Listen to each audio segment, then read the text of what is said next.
le signal est donné pour Camille. C'est la dernière ligne droite avant sa probable qualification aux Jeux paralympiques de Rio en 2016.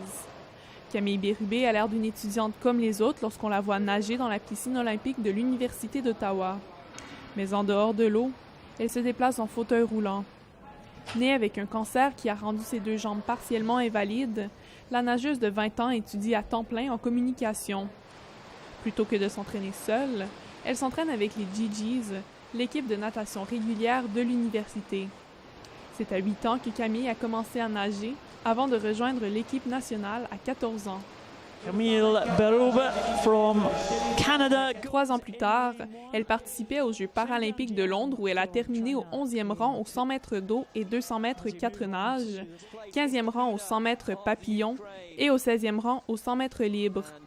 Son handicap ne l'empêche pas de poursuivre ses rêves et elle ne se laisse pas définir par sa condition. Beaucoup de gens qui conçoivent les Jeux paralympiques comme ils ont réussi à passer par-dessus leur handicap, tout ça. Mais c'est pas sur ça qu'il faut se baser, c'est vraiment sur le fait que chaque athlète, que ce soit Jeux olympiques ou Jeux paralympiques, on a tous la charge de travail, le nombre d'heures d'entraînement, les hauts, les bas, ça fait toute partie de l'expérience. Puis c'est pas parce qu'il y a un handicap ou qu'il n'y en a pas qu'un athlète travaille plus fort ou moins fort. Mais Camille doit aussi étudier en plus de participer à plusieurs compétitions préparatoires.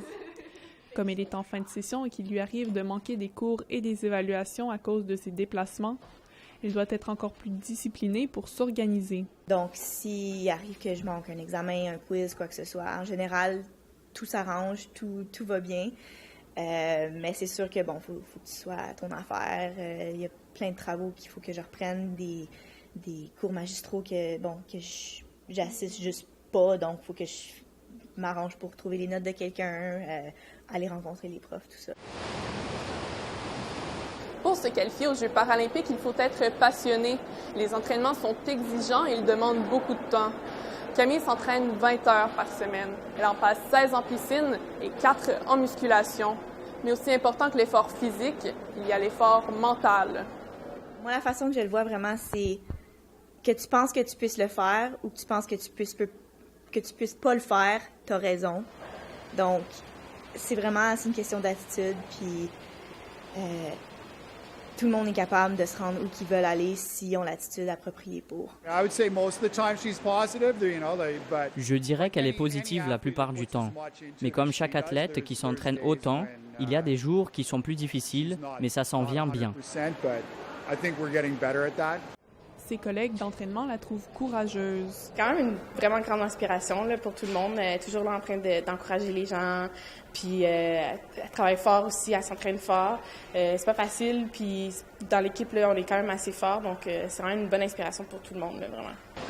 La sélection canadienne pour les Jeux paralympiques se déroulera du 5 au 10 avril à Toronto. La jeune nageuse est très confiante.